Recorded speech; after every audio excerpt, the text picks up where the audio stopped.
وسلم على رسوله نبي الرحمة وعلى آله وصحبه ومن سار على هديه إلى يوم الدين. أما بعد، قال الله تبارك وتعالى في القرآن المجيد والفرقان الحميد: أعوذ بالله من الشيطان الرجيم، بسم الله الرحمن الرحيم. قل إن كنتم تحبون الله فاتبعوني يحببكم الله ويغفر لكم ذنوبكم والله غفور رحيم.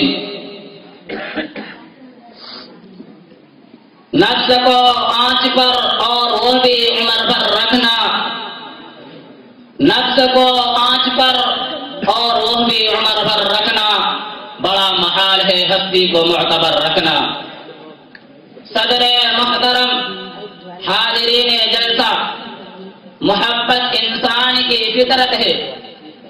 وہ اپنی ذات سے محبت رکھتا ہے، اپنی چیزوں سے محبت کرتا ہے. محبت کبھی دینی رشتوں کی بنیاد پر ہوتی ہے، کبھی خونی و خاندانی رشتوں کی بنیاد پر، کبھی احسانات کی وجہ سے، کبھی مفادات کے تحت، کبھی عقیدت کے سبب.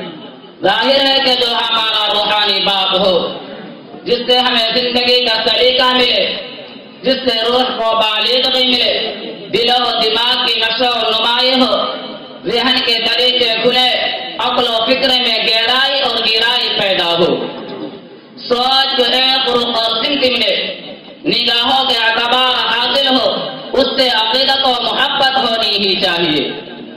اس کے سامنے شفقت و رحمت کے لیے گلہائے الفت و محبت پیش کرنا ہی چاہیے.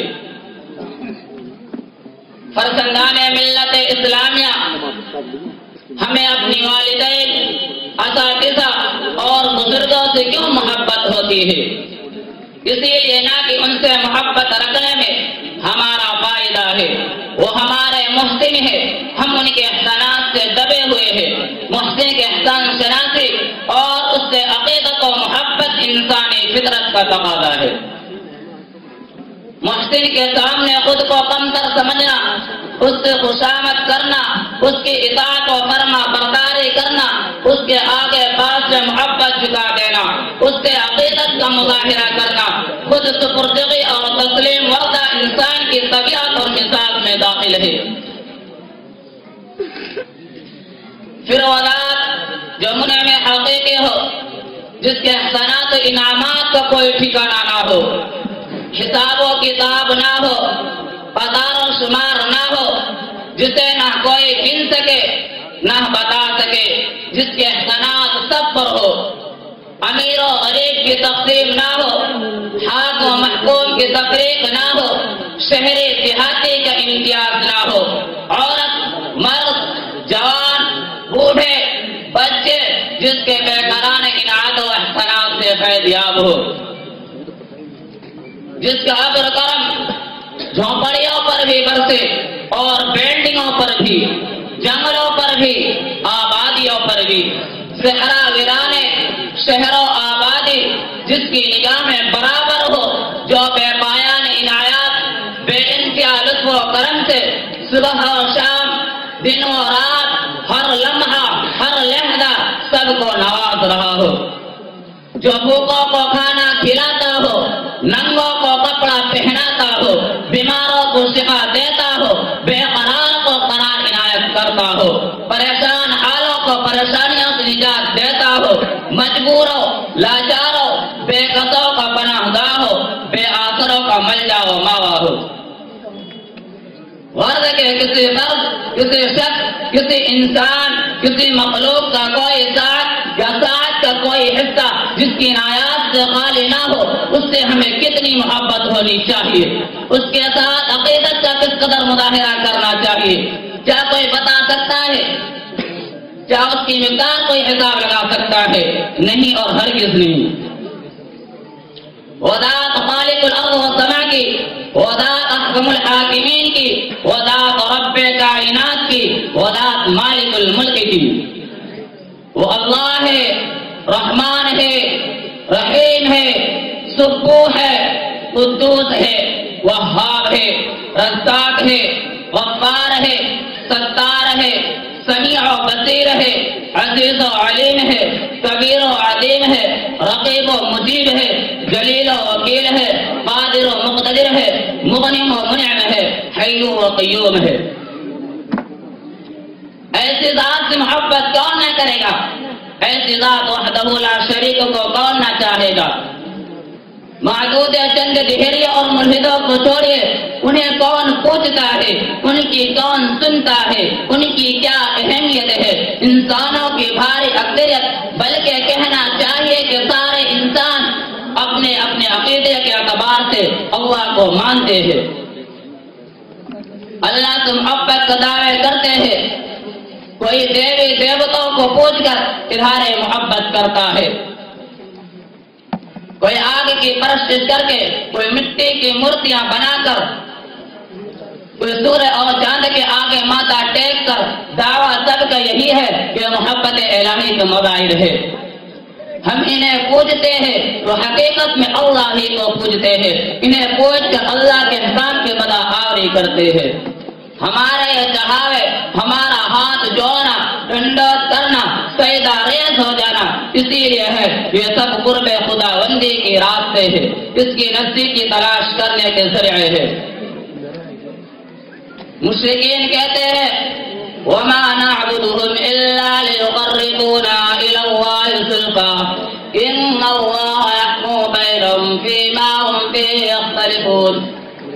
ہم ان معبودان باطل کے لیے عبادت کرتے ہیں تاکہ ہمیں اللہ کے قریب کر دے، بے شک اللہ تبارک و تعالیٰ فیصلہ کرے گا ان لوگوں کے درمیان جن میں اختلاف کرتے تھے۔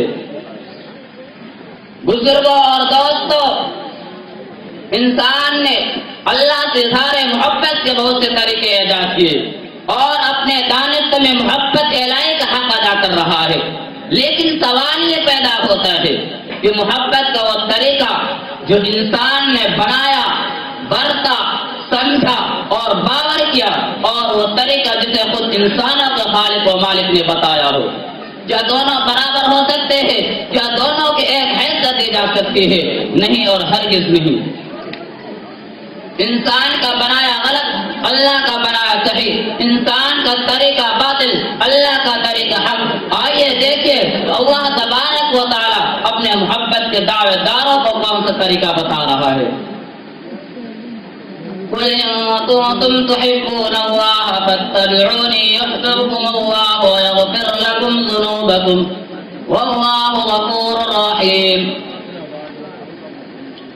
آپ کا سلام فرما دیجئے اگر تم اللہ سے محبت رکھتے ہو تو میری اتباع کرو، اللہ تعالیٰ ان سے محبت کرے گا اور تمہارے گناہوں کو بخش دے گا۔ اعلان کر دیا گیا محبت الہی کے دعوے داروں، اپنے طریقے چھوڑ دو، محمد عربی صلی اللہ علیہ وسلم کے طریقے پر آ جاؤ، اپنے پروگراموں بند کرو، جناب محمد صلی اللہ علیہ وسلم کو پروگراموں کو اپنا لو، اپنے خیالات نکال لو، سرکار مدینہ کے خیالات سمولو۔ اتباع کا یہی مطلب ہے تابعداری اور کہنا ماننا۔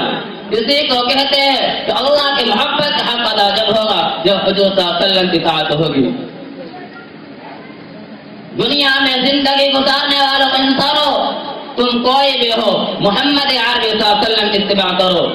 مسلح ہوئے ہو تو محمد عربی صلی اللہ علیہ وسلم کی اتباع کرو، قائد ہو تو محمد عربی صلی اللہ علیہ وسلم کی اتباع کرو، صبح سالار ہوئے ہو تو محمد عربی صلی اللہ علیہ وسلم کی اتباع کرو، قاضی و جج ہو تو محمد عربی صلی اللہ علیہ وسلم کی اتباع کرو، عابد ہو تو محمد عربی صلی اللہ علیہ وسلم کی اتباع کرو، مجاہد ہو تو محمد عربی صلی اللہ علیہ وسلم کی اتباع کرو، باپ، نانا، بیٹا، بھائی، بھتیجا، خاندانی رشتوں میں تم کسی بھی حیثیت حامل ہوئے ہو تو محمد عربی صلی اللہ علیہ وسلم کی اتباع کرو، جنگ کرو تو محمد عربی صلی اللہ علیہ وسلم کی اتباع کرو، صلح کرو تو محمد عربی صلی اللہ علیہ وسلم کی اتباع کرو،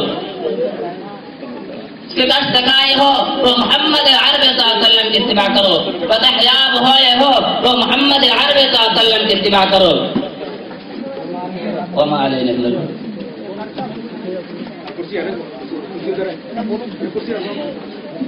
ماشاء اللہ موصوف حضرات کے سامنے بہترین انداز میں